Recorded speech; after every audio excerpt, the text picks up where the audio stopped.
Porn দেখাটা শুরু হয়েছিল ক্লাস 7-এ বন্ধুদের হাত ধরে। বলতে গেলে পর্ন দেখাটা এক প্রকার নেশা আমার। মাধ্যমিকের গণ্ডি পেরোতে না পেরোতেই নিষিদ্ধ পল্লীতে যেতে শুরু করলাম। বেশ ভালোই দিন কাটছিল আমার। বাবার ব্যবসায় আমার কোনো ইন্টারেস্ট ছিল না, তাই আমি একটা ব্যাংকে অ্যাপ্লাই করি, আর ভাগ্যক্রমে চাকরিটাও পেয়ে যাই। ব্র্যান্ডের ঘড়ি, টি শার্ট, পারফিউম ছাড়া আমার একদিনও চলে না। আর হ্যাঁ, সেই সাথে যৌনতা ছাড়াও আমার একদিনও চলে না। আজও একটা নিষিদ্ধ পল্লীতে এসেছি। মামা আপনি হ্যাঁ। অনেকদিন পর আসলেন এদিকে। হ্যাঁ, একটু ব্যস্ত ছিলাম। মামা একটা খাসা মাল আছে, কিন্তু রেটটা একটু বেশি। আমি মুচকি এসে বললাম, ও নিয়ে তুই চিন্তা করিস না। চলেন মামা, আপনাকে রুমটা দেখিয়ে দিয়ে আসি। রুমের সামনে এসে ছেলেটি আমার হাতে একটা কন্ডোমের প্যাকেট ধরিয়ে দিয়ে বলল, মামা মেয়েটা নতুন, একটু মানিয়ে নেবেন। ও নিয়ে তুই চিন্তা করিস না। বিড়াল কীভাবে মারতে হয় সেটা আমি ভালোভাবে জানি। আরে ধর, আমার কাছে চকলেট ফ্লেভার আছে। রুমে গিয়ে আমি অবাক, খাটের কোণে একটা ডানা কাটা পরি দাঁড়িয়ে আছে। মেয়েটির গোলাপি ঠোঁটগুলো যেন আমাকে ডাকছে। আমি ব্লেজার খুলে মেয়েটির কাছে গিয়ে লিপ কিস করতে শুরু করলাম। মেয়েটি আমাকে ধাক্কা মেরে মেঝেতে ফেলে দিল। আজ আপনি ব্রাশ করেননি? কি বিশ্রী গন্ধ। কথাটা শুনে মাথাটা বিগড়ে গেল। মেঝে থেকে উঠে বললাম, বেশ্যা বেশ্যার মতো থাকবি। মেয়েটি আর কোনো কথা বলল না, মাথা নিচু করে দাঁড়িয়ে রইল। আমি মেয়েটাকে ধাক্কা মেরে বিছানায় ফেললাম, ঝাঁপিয়ে পড়লাম মেয়েটার উপর। মেয়েটির উপর নির্মম অত্যাচার করলাম সারা রাত। সকালবেলা ঘুম থেকে উঠে দেখি পতিতা মেয়েটির নগ্ন দেহটা আমার উপর আষ্টে পৃষ্ঠে জড়িয়ে আছে। অপরূপ দেখাচ্ছে পতিতা মেয়েটিকে। আমি বিছানা থেকে উঠে ওয়াশরুমে গেলাম। 20 মিনিট শাওয়ার নেওয়ার পরে রুমে এসে দেখি পতিতা মেয়েটি বিছানায় বসে রয়েছে। আমি কাপড় পরে মানিব্যাগ থেকে 1000 টাকার একটা নোট মেয়েটির হাতে ধরিয়ে দিয়ে বললাম, ধন্যবাদ তোমাকে এত সুন্দর একটা রাত উপহার দেওয়ার জন্য। সুন্দর রাত? সে তো আপনার ছিল। কাল রাতে তো আমার মৃত্যু হয়েছে। মানে? কিছু না। আমি আসছি। ঘুম ঘুম চোখ নিয়ে ব্যাংকে ঢুকলাম। ইস্যু 1 কাপ কফি আমার দিকে এগিয়ে দিয়ে বলল, সারা রাত ঘুম হয়নি বোধহয়। আমি ইস্যুর হাতটা চেপে ধরে বললাম, তুমি সারা রাত আমাকে ঘুমাতে দাওনি। সারা রাত শুধু তোমার কথা ভেবছি। ধ্যাত, এই চলো না আজ আমার রুমে। আজ হবে না, অন্য কোনো দিন। ইস্যু আমার মুডটা নষ্ট করে দিল। ইস্যুকে নিয়ে কতবার যে আমার রুমে গিয়েছে তা আমার নিজেরও মনে নেই। ফোনটা বেজে উঠল। মা, ফোন দিচ্ছি। কি মা, ফোন দিচ্ছ কেন? আমি ব্যস্ত আছি, আমি আমার ফ্ল্যাটে থাকবো, রাখছি। যৌন চাহিদা মেটানোর জন্য আলাদা একটা ফ্ল্যাট কিনেছি। হোটেল থেকে মেয়ে নিয়ে তো আর বাড়িতে ওঠা যায় না, এই জন্যে আলাদা ফ্ল্যাট কেনা। ব্যাংক থেকে বের হয়ে রেস্তোরাঁয় গেলাম। গিয়ে দেখি রাতের ওই পতিতা মেয়েটি। আমি মেয়েটির কাছে গেলাম, হেই তুমি। প্লিজ চলে যান, কেউ দেখে নিবে। ওকে। আমি খাবার খেতে লাগলাম। কিছুক্ষণ পর পতিতা মেয়েটির পাশে একটা ছেলে এসে বসলো। কে এই ছেলেটি? আমি আমার ফ্ল্যাটে চলে আসলাম। কে ছিল পতিতা মেয়েটির সাথে? হয়তো ওর কোনো কাস্টমার। কেন ভাবছি আমি ওই পতিতা মেয়েটির কথা? না, কিছুতেই মেয়েটির কথা ভুলতে পারছি না। আমি গাড়ি নিয়ে চলে আসলাম নিষিদ্ধ পল্লীতে। মামা আপনি মনে হয় মনে ধরেছে। হুম। মামা এই নেন কন্ডম। ও আপনার কাছে তো চকলেট ফ্লেভার আছে। হ্যাঁ, আমি সব কিছু ব্র্যান্ডের ইউজ করি। আমি পতিতা মেয়েটির ঘরে গেলাম। আপনি? কেন, আসতে মানা? না। আমি মেয়েটির কাছে গিয়ে বললাম, আজ কিন্তু ব্রাশ করছি। পতিতা মেয়েটি মুচকি হাসলো। আমি পতিতা মেয়েটির কাছে গেলাম। পতিতা মেয়েটির উষ্ণ নিঃশ্বাস আমার মুখে এসে পড়ছে। আমি ব্লেজার মাটিতে ছুঁড়ে ফেললাম। পতিতা মেয়েটির কাছে গিয়ে লিপ কিস করতে লাগলাম। মেয়েটিও আমার ডাকে সাড়া দিল। আমরা দুজনে মেতে পড়লাম এক যৌন খেলায়। বেশ কিছুক্ষণ পর আমি পতিতা মেয়েটিকে বলতে লাগলাম, তুমি সত্যি অনেক সুন্দর। পতিতা মেয়েটি কোনো কথা বলল না, চুপ করে আমার দিকে মুখ করে শুয়ে রইল। আমি পতিতা মেয়েটির হাতে একটা চুম্বন করলাম। আচ্ছা, আজ রেস্তোরাঁয় তোমার পাশে ছেলেটি কে ছিল? আমার কাজিন। ও, আমি তো মনে করেছিলাম। কি, আমার কাস্টমার? না মানে হ্যাঁ। ভাবাটাই স্বাভাবিক, কারণ আমি পতিতা, আর পতিতা মেয়েদের কেউ ভালো চোখে দেখে না। জানেন, খুব ভয় করে আমাদের। কেন? আত্মসম্মান হারানোর ভয়। আত্মসম্মান? পতিতা মেয়েটি আমার দিকে তাকিয়ে বলল, কেন, আমাদের কি আত্মসম্মান নেই? না মানে পতিতাদের আবার আত্মসম্মান? ঠিকই বলেছেন আপনি, পতিতাদের আবার আত্মসম্মান। কিন্তু এই পতিতাদের কাছেই কিন্তু আপনারা ছুটে আসেন শরীরে খিদে মেটানোর জন্য, আপনাদের ভাষায় যৌন চাহিদা। কিন্তু এটা ভুলে যাবেন না, পতিতারাও মানুষ। আমরা টাকার জন্য আমাদের শরীর বিক্রি করি, কিন্তু কোনো মেয়ে কখনো চায় না সে পতিতা হবে। নিশ্চয়ই কোনো কারণ থাকে যার জন্য তারা পতিতা হয়। হ্যাঁ, আমাদের হয়তো আত্মসম্মান নেই আপনার ভাষায়, কিন্তু আমরা সব সময় ভয়ে থাকি কে কখন দেখে নেয়। এ কথা যদি আমাদের পরিবার বা সমাজ জানে তাহলে কি হবে আমাদের। কিন্তু আপনাদের মতো ভদ্র লোকেদের কেউ কিন্তু কিচ্ছু বলবে না, দোষটা শুধু পতিতা মেয়েটার। পতিতা মেয়েটির কথা শুনে কিছুক্ষণের জন্য থমকে গিয়েছিলাম। সত্যি কথাগুলো চরম সত্যি। আচ্ছা, এবার এগুলো ছাড়ো, তোমার নামটাই তো জানা হলো না। সে কি 2 দিন ধরে এই পতিতাটার কাছে আসছেন আর নামই জানেন না? আহ, হিয়ালি করো না তো। তোমার নাম কি? এই পতিতাটার নাম হলো অবন্তী। বাহ, বেশি সুন্দর নাম তো। ক্রিং ক্রিং, ফোনটা বেজে উঠল। ও, ইস্যু ফোন করেছে। Hello darling. কোথায় তুমি? আমি আজ ফ্রি আছি। তাহলে এই রাতটা কাটাচ্ছ তো আমার সাথে? হুম। ওকে, আমি তোমাকে তোমার বাড়ির সামনে পিক আপ করে নিব। রাখছি। Love you darling. ফোনটা পকেটে রাখতেই চোখ পড়ল পতিতা মেয়েটির দিকে। পতিতা মেয়েটি আমার দিকে তাকিয়ে রয়েছে, এমন করে তাকাচ্ছে যেন আমি কোনো অপরাধ করেছি। ফোনটা ধরে, কিছু বলবে? আপনার বউ ফোন করেছিল? আরে না। ও, প্রেমিকা? তোমার প্রেমিকা জানেন তো যে তুমি এই পতিতাটার কাছে আছো? প্রেমিকা না, আমার কলিগ। এই ধরো 2000 টাকা। আমার রেট তো এত না। জানি, বাকিটা তোমার বকশিস আমাকে আনন্দ দেওয়ার জন্য। আনন্দ সব পতিতাই দেয়, তবে সবাইকে কি আপনি এমন করে বকশিস দেন? না মানে, আমি পকেটে থেকে আমার কার্ডটা বের করে পতিতা মেয়েটির হাতে ধরিয়ে দিয়ে বললাম, আমার ঠিকানা, বাসায় কেউ থাকে না, তুমি আসতে পারবে তো? না মানে, টাকা নিয়ে চিন্তা করো না, এই অরণ্য খুশি তো তুমি খুশি, আমি আসছি। আমি গাড়ি নিয়ে সোজা ইস্যুর বাসার সামনে আসলাম। আজ ইস্যু আরও একটা রাত আমার সাথে কাটাবে। হর্ন বাজাতেই ইস্যু বের হয়ে আসলো। You are looking so sexy ইস্যু। আই নো, কিন্তু হ্যাঁ, প্রোটেকশন ছাড়া কিন্তু তুমি আমাকে টাচ করবা না। ওয়াই? আমি প্রেগনেন্ট হতে চাই না। ওকে বাবা, এখন আমার মুড নষ্ট করো না, গাড়িতে ওঠো।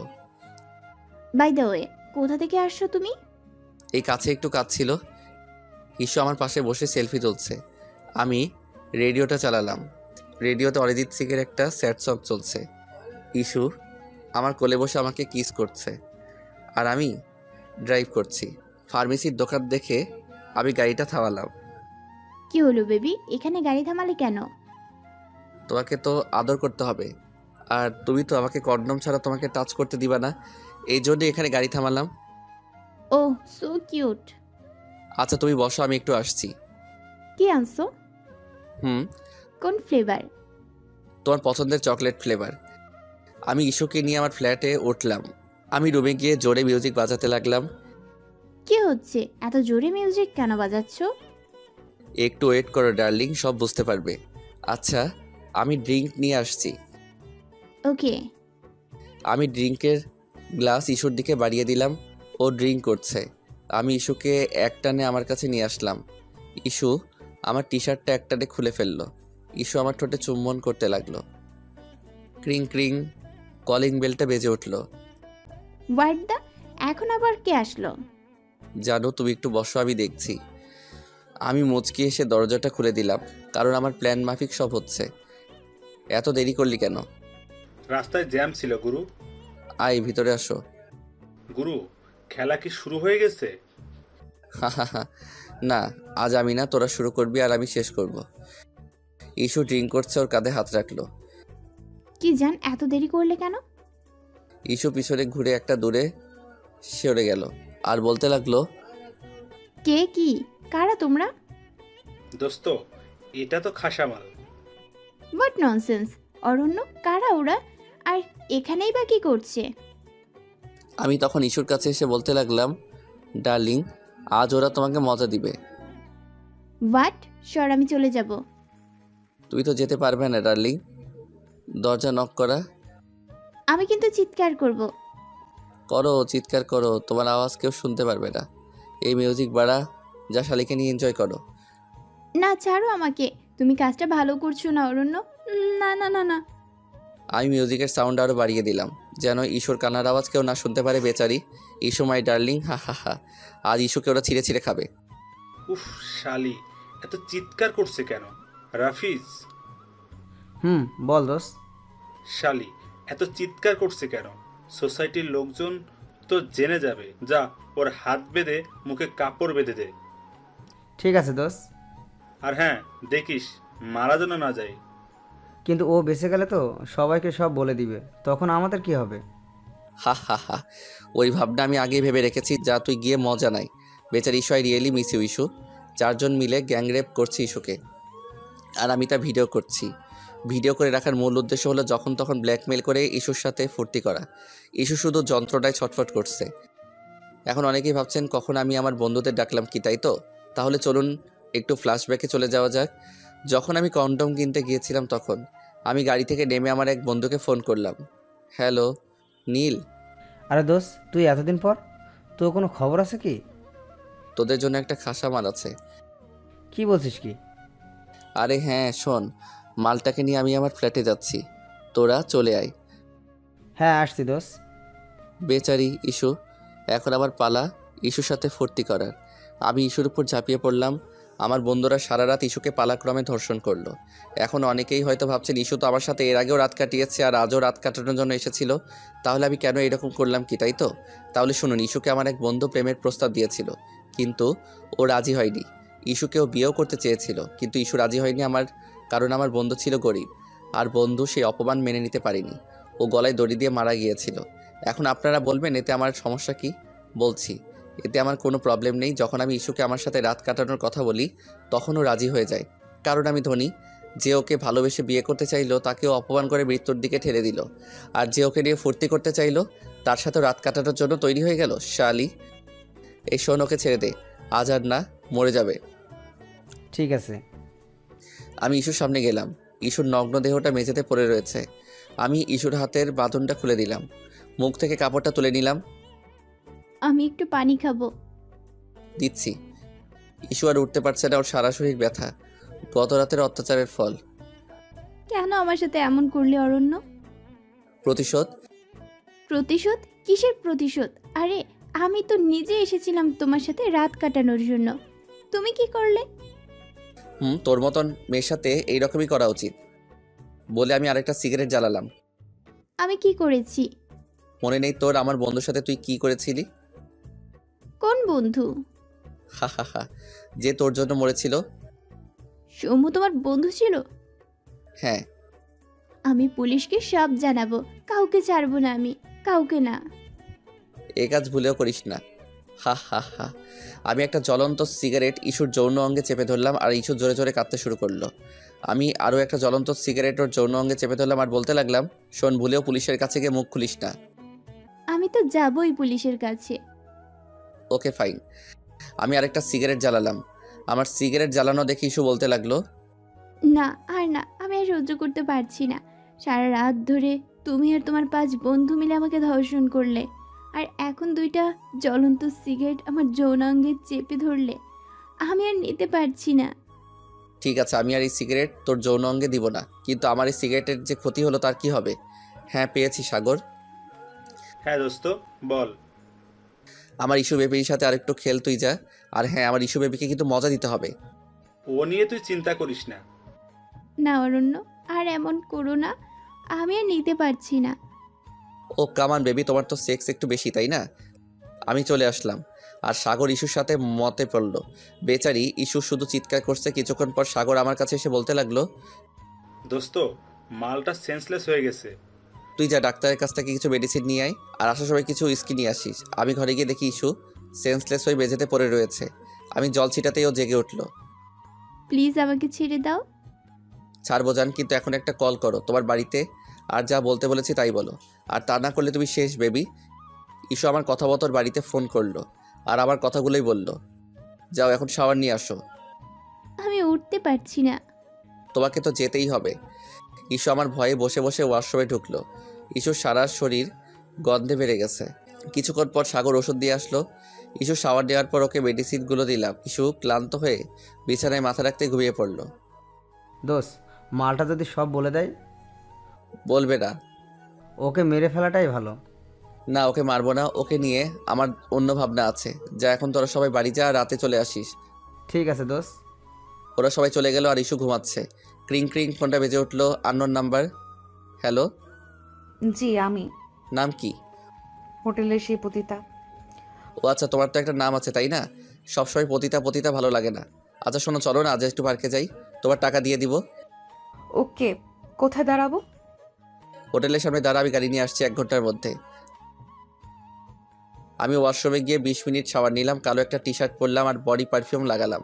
ঘর থেকে বের হব তখন ইস্যুর কথা মাথায় আসলো। আমি চলে গেলে যদি ও ওর বাসায় ফোন করে। হ্যাঁ, বুদ্ধি পেয়ে গেছি। আমি ঘর বন্ধ করে বের হয়ে পড়লাম। সবাই ভাবছেন কি করলাম, ইস্যুর কি, তাই তো? ঘর থেকে বের হওয়ার সময় ওর হাত পা বেঁধে মুখে কাপড় গেজে এসেছে আর ওর ফোনটা আমার কাছে এখন। হা হা হা। আমি একটা ফুলের দোকানে গাড়ি থামালাম, একটা ফুলের বুকে নিলাম পতিতা মেয়েটির জন্য। ফুলের বুকেটা নিজের মতন করে সাজালাম। এই প্রথম কোনো মেয়ের জন্য ফুল কিনলাম, আর তা না হলে তো চকলেট কিংবা প্রোটেকশন কিনতাম। পতিতা মেয়েটি আসবে তো? হ্যাঁ আসবে, কেন আসবে না? যদি না আসে ধ্যাত, আমি ওই পতিতাটার জন্য এত ভাবছি কেন? ক্রিং ক্রিং ফোনটা বেজে উঠল। তুমি কি আসছো? কোথায় আসবো দোস্ত? তুই তো বললি রাতে আসতে। ও শিট, এটা তো সাগর না, কিছু না। ও শোন, আসার সময় কিছু ভালো চকলেট, ফুল আর ব্র্যান্ডের প্রোটেকশন আনবি। ওকে, আমি রাখছি। ওয়াও, পতিতা মেয়েটির কি ফিগার! আগে তো খেয়ালই করিনি। আজ পতিতা মেয়েটিকে অনেক সেক্সি লাগছে। ঠোঁট গোলাপি লিপস্টিক, খোপায় গোলাপ, পরনে রেশমি লাল শাড়ি। কে দেখলে বুঝবে যে ও একটা পতিতা? আমি গাড়ি নিয়ে পতিতা মেয়েটির কাছে গেলাম। গাড়ি থামিয়ে লুকিং গ্লাসটা খুলে বললাম, হে সেক্সি।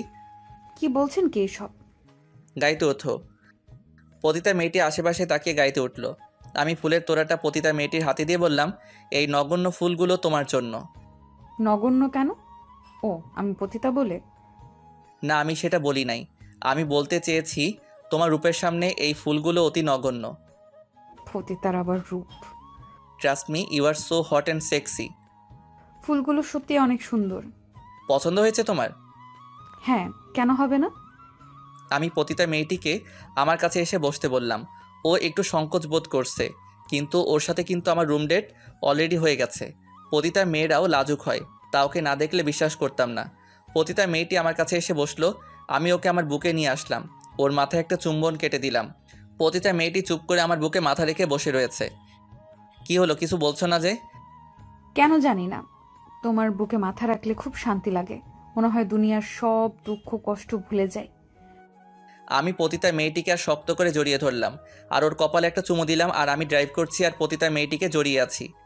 তুমি হয়তো ভাবছো পতিতা মেয়েটি হয়তো কাস্টমার হাতছাড়া না করার জন্য এই মিষ্টি মিষ্টি কথা বলছে, কিন্তু বিশ্বাস করো, এটাই সত্যি। তোমার বুকে মাথা রাখলে আমার খুব প্রশান্তি লাগে। আচ্ছা, আমি কি একবারও বলেছি এ কথা?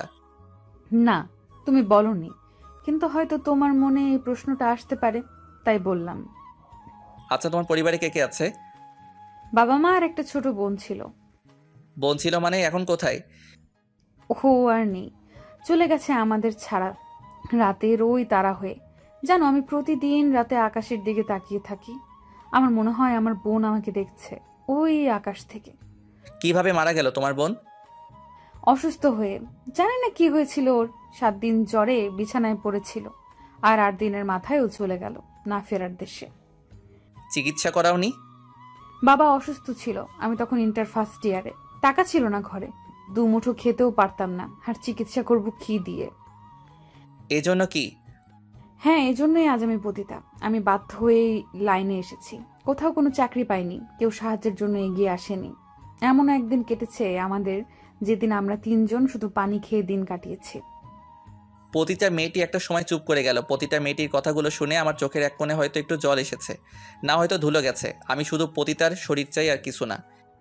ক্রিং ক্রিং, পতিতা মেয়েটির ফোন বেজে উঠল। পতিতা মেয়েটি ওর ব্যাগ থেকে ফোনটা বের করে বলতে লাগলো, জি আম্মু, ঠিক আছে, আসার সময় আমি বাবার জন্য ওষুধ নিয়ে আসবো, তুমি চিন্তা করো না। আচ্ছা, তোমার বাড়িতে জানে যে তুমি এসব কাজ করো?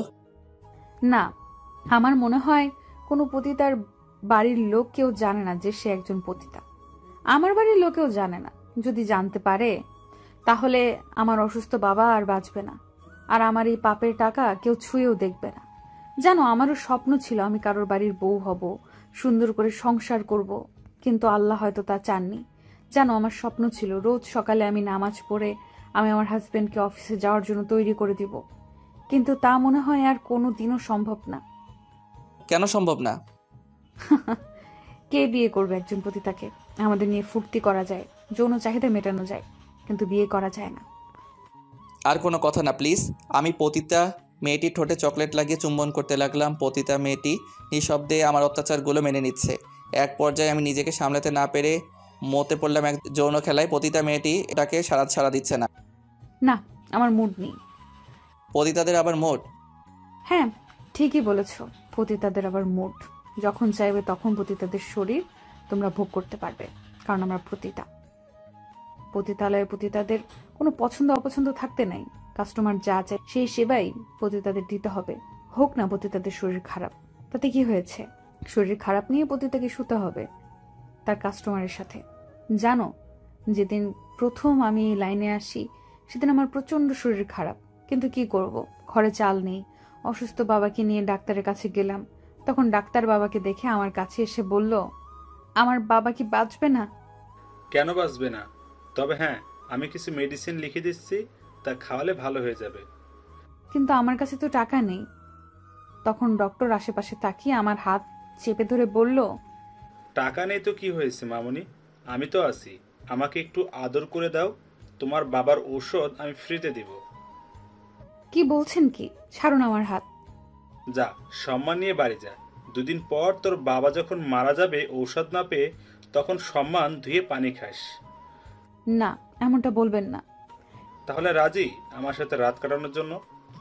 হ্যাঁ, আমি রাজি। সেদিন প্রথম হোটেলে যাই।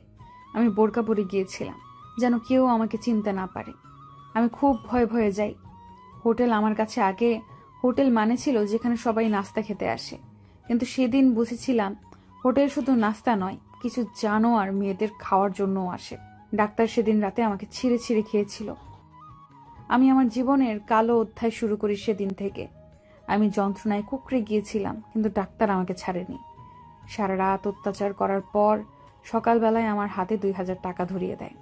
হোটেলের ম্যানেজার আমাকে প্রস্তাব দেয় এই কালো জীবন শুরু করতে, আর আমিও কোনো উপায় না পেয়ে দেখে রাজি হয়ে যাই। আর এরই পরের দিন আসো তুমি। আমার সেদিন খুব শরীর খারাপ ছিল, কারণ গত রাতে ডাক্তার আমাকে ভোগ করেছিল। আর এর পরের রাতে আসো তুমি। সেদিন তোমার সব রাগের জ্বালা মিটিয়েছিলে তুমি আমার উপর। সেদিন তোমার শরীর খারাপ ছিল? হ্যাঁ, এখন হয়তো তুমি বলবে পতিতাদের আবার শরীর খারাপ। সরি, পতিতাদের এত কষ্ট আর আমরা ওদের মন না বুঝেই আগে ওদের কাপড় খুলি। সত্যি খুব খারাপ লাগছে। এখন আমি আর পতিতা মেয়েটি পার্কে ঢুকলাম। চারপাশে তেমন লোকজন নেই, নিরিবিলি চারপাশটা। তোমার ভালো লাগছে? হ্যাঁ, চারপাশটা বেশ নিরিবিলি। পাখি কুকু করে ডাকছে। আমি আর পতিতা মেয়েটি হাত ধরে হাঁটছি। আমি একটা জবা ফুল ছিঁড়ে পতিতা মেয়েটির খোপায় গজে দিলাম। ক্রিং ক্রিং ফোন বেজে উঠলো। হ্যাঁ সাগর বল, তোকে বললাম না কিছু প্রোটেকশন আর দামি চকলেট নিয়ে আসিস, টাকা আমি দিয়ে দিব যত সব। পতিতা মেয়েটি আমার দিকে তাকিয়ে রইল। প্রোটেকশনের মানে পতিতা মেয়েটি বেশ ভালো করে জানে, হয়তো এই জন্যই। কিছু বলবে? তুমি কি বিবাহিত? না, আর কয়বার বলবো? হ্যাঁ, তুমি হয়তো প্রোটেকশন আনার কথা শুনে ভাবছো আমি বিবাহিত। আরে ওটা আমার বন্ধুর জন্য আনতে বলছি। আমি এত এক্সপ্লেন কেন করছি এই পতিতাটাকে? ও শুনলে কষ্ট পাবে এই ভেবে কি? না, আমি ওর কাস্টমার, আর কিছু না। আমার ওকে দরকার আর ওর দরকার আমার টাকার। আমাদের সম্পর্কটা এই অবধি। কী ভাবছি কি এসব? আমি ভালোবাসার পতিতাকে ধ্যাত, ওর সাথে ফুর্তি করা যায় কিন্তু ভালোবাসা না। ওকে নিয়ে ফুর্তি করার জন্য আমার টাকায় যথেষ্ট, এতে ভালোবাসা নেই। কিন্তু এসব প্রশ্ন আসছে কোথা থেকে? এত ভাবছি কেন আমি এই পতিতাটাকে নিয়ে? এই তো প্রথম পতিতা নয়, আমার জীবনে এর আগে আরও অনেক পতিতার সাথে রাত কাটিয়েছি আমি, কিন্তু তাদের নিয়ে তো আমি এত ভাবিনি। তাদের কারোর সাথে তো আমি ঘুরতে যাইনি। ও বুঝছি, ওর পতিতা হওয়ার গল্পটা আমাকে ইমোশনাল করে দিয়েছে। দ্যাটস স্যাড, আর কিছু না। ও আর 5টা পতিতার মতনই, যে ওকে টাকা বেশি দিবে, ও তার সাথে রাত কাটাবে। না, এটাই শেষ দেখা হবে আমার পতিতা অবন্তীর সাথে। এরপর আর কোনো দিন ওর সাথে দেখা করব না। হ্যাঁ, এটাই ফাইনাল। তুমি কি কিছু ভাবছো? কই না তো, চলো আইসক্রিম খাই। আমি আর প্রতিটা মেয়েটি আইসক্রিম খাচ্ছি। প্রতিটা মেয়েটির হাত থেকে ওর আইসক্রিমটা পড়ে গেল। আমি আমার মুখেরটা আইসক্রিম ওকে দিলাম। ও এক কামড় মুখে নিয়ে আবার আমাকে দিচ্ছে। পুরাই হিন্দি ফিল্মের মতন রোমান্টিক। কেন জানি মানা করতে পারলাম না ওকে। আমরা দুজনই হিন্দি ফিল্মের নায়ক নায়িকার মতন হাঁটলাম, গান ধরলাম। চলুক না ফিল্মটা কিছুক্ষণ ধরে, কারণ এটাই শেষ সময় কাটানো ওর সাথে। আমি প্রতিটা মেয়েটির স্তন চেপে ধরলাম, প্রতিটা মেয়েটির গোলাপি ঠোঁটে লিপকিস করতে লাগলাম। এক পর্যায়ে প্রতিটা মেয়েটি আমাকে বাধা দিয়ে বলল, কি করছেন কি? কেউ দেখে নিবে তো। দেখুক আমি তোমার রূপে পাগল হয়ে গেছি। কেউ যদি দেখে নেয় তাহলে কিন্তু আপনারই আত্মসম্মান হারাবেন। আমার কিন্তু কিছুই যায় আসবে না, কারণ আমি একজন পতিতা। কাপড় খোলাটা আমার পেশা। আমি কাপড় খুললেই টাকা পাবো। আর এটা একটা পাবলিক প্লেস। এখানে আপনার আত্মসম্মান, আপনার অসম্মান হোক, তা আমি কখনোই চাই না। কথাটা সত্যি। পতিতাদের কোনো আত্মসম্মান নেই। ওরা কাপড় খুলে টাকা পাবে, কিন্তু আমার সম্মান হারালে আমি তার পাবো না। চলো গাড়িতে চলো। এই কথাটা কি বারবার বলা খুব দরকার? হ্যাঁ, আমি পতিতা। আর পতিতাদের কোনো আত্মসম্মান নেই, কারণ আমাদের মতো পতিতারা যদি আত্মসম্মান নিয়ে বসে থাকে তাহলে আমাদের সংসার চলবে না। বাবার চিকিৎসার অভাবে মারা যাবে, আর মা না খেতে পেয়ে মারা যাবে। বাবা মার মৃত্যু দেখার আগে আমার মনে হয় কাস্টমারের সামনে কাপড় খোলাটাই ভালো। এতে যদি আত্মসম্মান না থাকে তাহলেও চলবে, কারণ বাবা মায়ের মুখে তো এক মুঠো অন্ন তুলে দিতে পারবো। আর কি যেন বললে তুমি? ও হ্যাঁ, পতিতা পতিতা পতিতা। কেউ পতিতা হয়ে জন্মগ্রহণ করে না। আমাদের মতো পতিতাদেরও একটা নাম থাকে। সমাজ হয়তো ভুলে যায় আমাদের নামগুলো। কেউ ডাকে আমাদের সকিনা, কেউ ডাকে মর্জিনা, আবার জানু, ডার্লিং এসব বলে ডাকে। আর কেউ ডাকে পতিতা পতিতা। জানো, আমরা কিন্তু আমাদের কাস্টমারদের খুব ভালো সার্ভিস দেই, কারণ তা না হলে হয়তো সে পরের দিন আসবে না, আর সে না আসলে চলবে না আমাদের সংসার। হ্যাঁ, পতিতাদের কাছে ছুটে যাও তোমরা রাতের আধারে একটু সুখ পাওয়ার জন্য। সেই পতিতারা হাজারো কষ্ট বুকে চেপে তোমাদের আনন্দ দিয়ে থাকে, কিন্তু তোমরা কি করো? দিনের বেলায় আমাদের মতো পতিতাদের দেখলে নাক ছিটকাও, ঘৃণা করো আমাদের, কিন্তু রাতে আমাদের শরীরটাকে ছিঁড়ে ছিঁড়ে খাও তোমরা। প্লিজ এসব কথা বাদ দাও এখন। আমি এখন হট হয়ে পড়েছি। চলো গাড়িতে চলো। কেন গাড়িতে কেন? ও বুঝেছি, গাড়িতে বোধহয় আমার শরীরটাকে ভোগ করবে তুমি, কি তাই তো? হ্যাঁ চলো, আমি আর পারছি না। আমি পতিতা মেয়েটিকে গাড়িতে নিয়ে গেলাম। গাড়িটা কালো হওয়ায় আমার সুবিধা হয়েছে। আমি গাড়ির সব কাজ লাগিয়ে ফেললাম। প্রতিটা মেয়েটি আমার পাশে বসে রয়েছে। আমি প্রতিটা মেয়েটির উপর ঝাঁপিয়ে পড়লাম। প্রতিটা মেয়েটির ঠোঁট চুম্বন করতে করতে আমার টি শার্টটা খুলে ফেললাম। আর প্রতিটা মেয়েটি আমার ডাকে সাড়া দিয়ে আমার ঠোঁট চুম্বন করতে লাগলো। ক্রিং ক্রিং আমার ফোনটা বেজে উঠল। ও শিট, এই সময় কে ফোন করলো? ফোনটা ধরো, জরুরি কলও হতে পারে। আমি মোবাইলটা হাতে নিলাম। মা ফোন করেছে। আমি ফোনটা কেটে দিয়ে আবারও প্রতিটা মেয়েটির উপর ঝাঁপিয়ে পড়লাম। প্রতিটা মেয়েটির আমার কাছে একটা চুমু কাটলো। আবারও ফোনটা বেজে উঠলো। ও শিট, আবারও ফোন। Damn my foot. ফোনটা ধরো না প্লিজ। হ্যালো মা, এত কল দিচ্ছ কেন? ফোন কেটে দিচ্ছে, বুঝছো না যে আমি ব্যস্ত? কি বললে? বাবা অসুস্থ? আমি এখনই আসছি। তোমার বাবা অসুস্থ? হ্যাঁ, আমাকে এখন যেতে হবে। আজ আর তোমাকে আদর করা হলো না, অন্য কোনো দিন। আমি তাড়াতাড়ি শার্টটা পরে নিলাম। গাড়ি ড্রাইভ করতে লাগলাম। এই শেষ দেখা তোমার সাথে। শেষবারের মতন তোমাকে নিজের করে পেলাম না। তোমার সাথে দেখা না হলে হয়তো বুঝতে পারতাম না পতিতালয়ের পতিতাদেরও এত কষ্ট। সত্যি তোমাকে খুব মিস করবো অবন্তী। অবন্তী আমার পাশে বসে বাইরের দিকে তাকিয়ে রয়েছে। আমি হোটেলের সামনে এসে গাড়ি থামালাম। প্রতিটা মেয়েটি গাড়ি থেকে নামলো। আমি প্রতিটা মেয়েটির হাতে 2000 টাকা ধরিয়ে দিয়ে বললাম, এই নাও তোমার টাকা। মাফ করুন, আমি এই টাকা নিতে পারবো না, কারণ আমি কাপড় না খুললে টাকা নেই না, আর আমি অন্যের দয়া গ্রহণ করি না। আমি হয়তো পতিতা হতে পারি, কিন্তু আত্মসম্মান বোধটা আমার আছে। চলে আসবেন হোটেলে, আপনার শরীরে খিদে মেটাবেন। ওকে, আমি আসছি। কে এই মেয়ে? অন্য কেউ হলে টাকাটা নিত, আর ও টাকাটা নিল না। আমি তাড়াতাড়ি ড্রাইভ করে বাড়িতে গেলাম। অনেক দিন পর নিজেদের বাড়িতে আসলাম। মা বাবার কি হয়েছে? কিছু হয়নি। তাহলে আমাকে কেন ডেকে আনলে মিথ্যা বলে? কেন, তুই কি এ বাড়ির সন্তান না? আমাদের কি মন চায় না তোকে দেখতে? আর তুই কখনো আসিস না আমাদের বাড়িতে, নিজের মতন থাকিস। আর তোর ছোট ভাইকে দেখ, আমাদের কত যত্ন করে, ব্যবসা দেখাশোনা করে।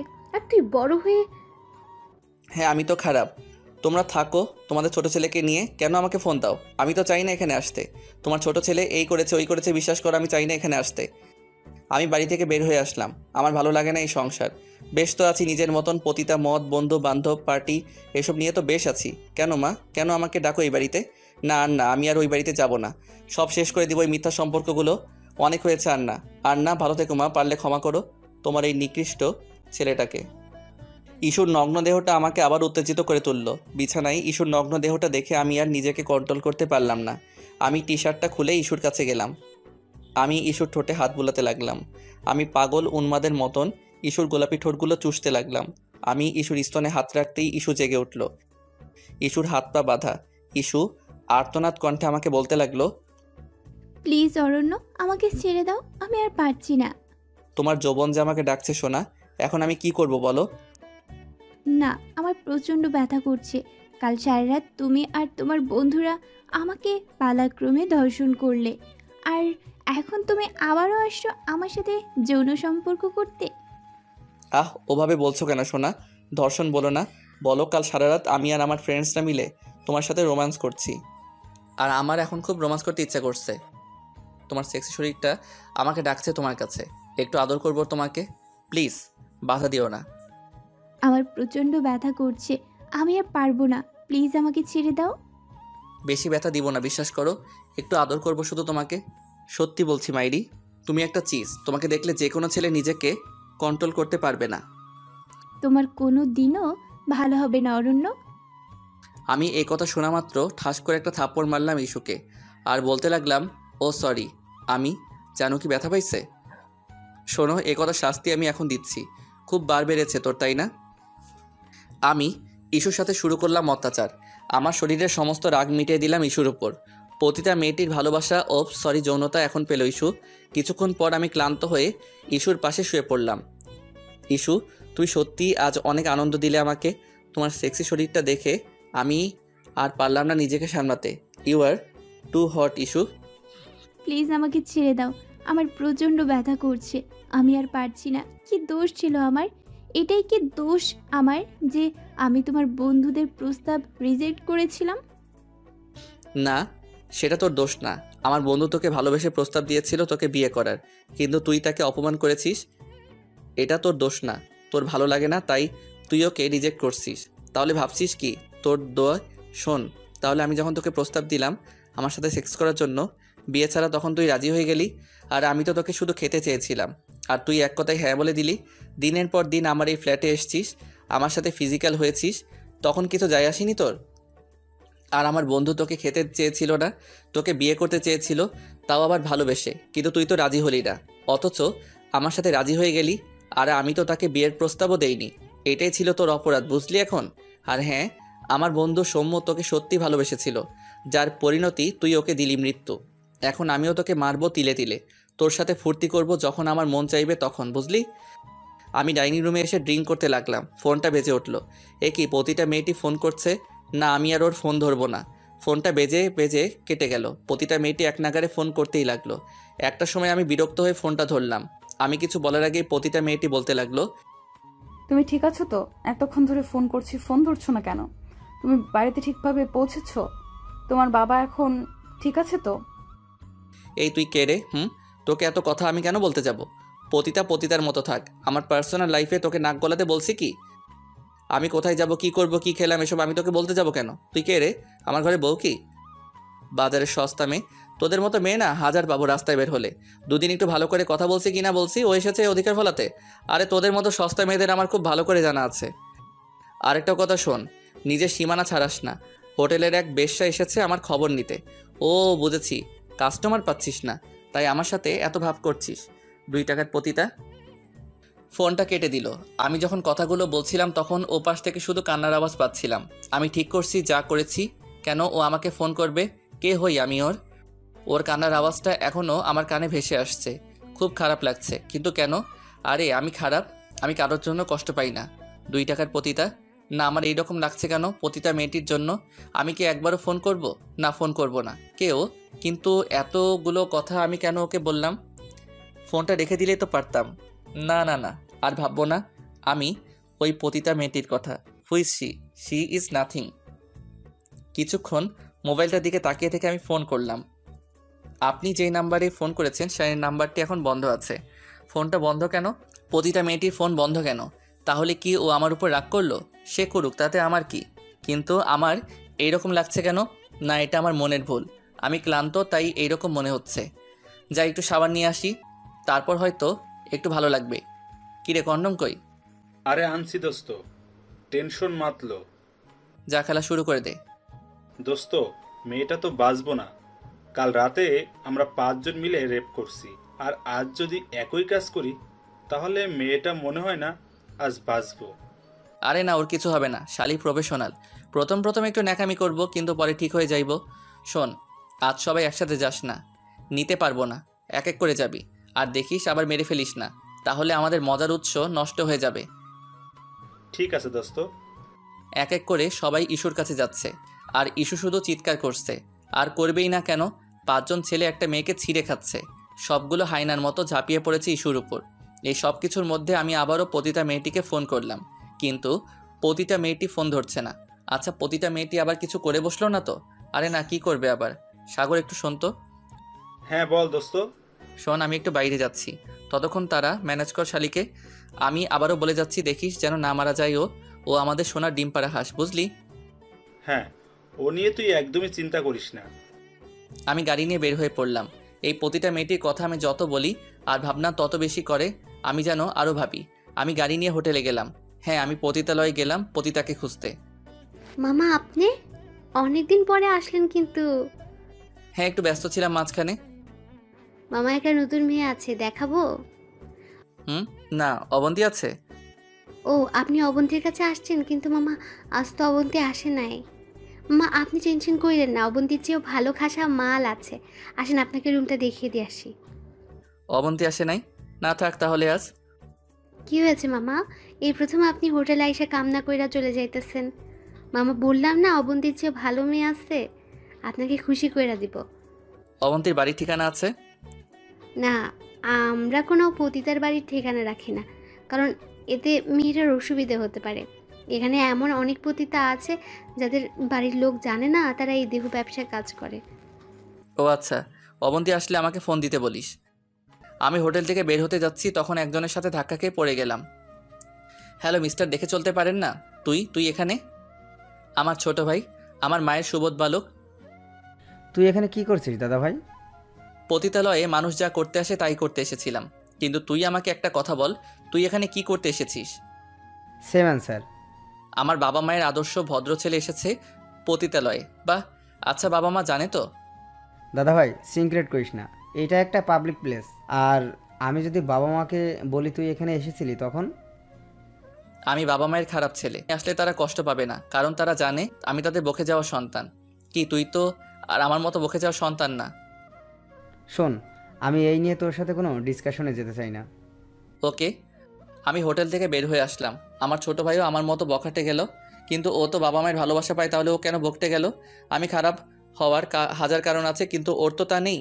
আমি বাবার ভালোবাসা কখনো পাইনি, কিন্তু ও তো পেয়েছে, তাহলে কেন ও এমন হলো?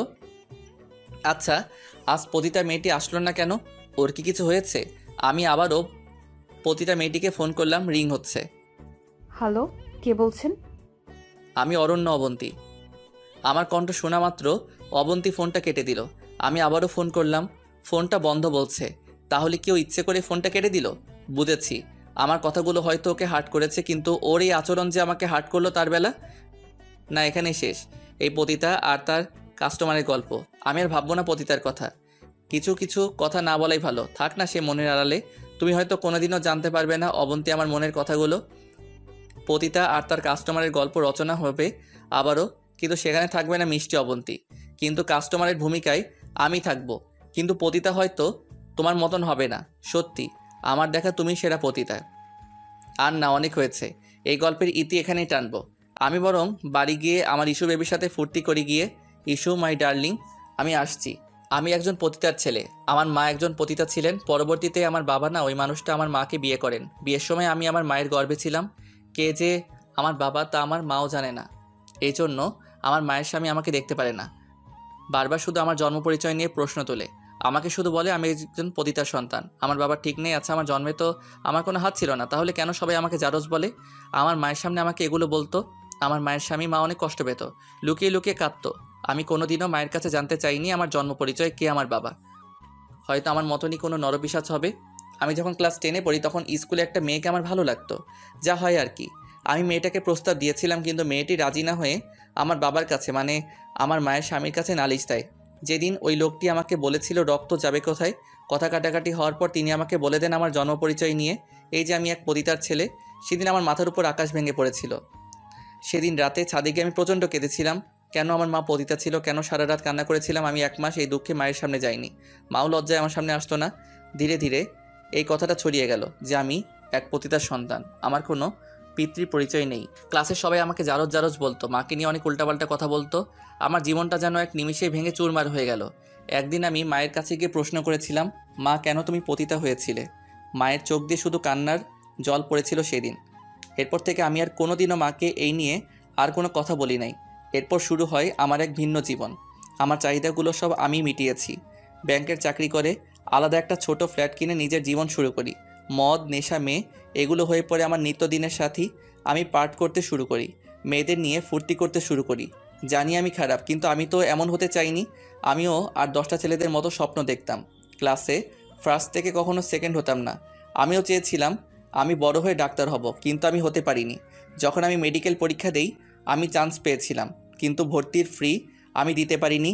আমার মায়ের স্বামীর কাছে চেয়েছিলাম, উনি দেননি, কারণ ওনার নিজের ছেলে মেডিকেলে চান্স পেয়েছিল না।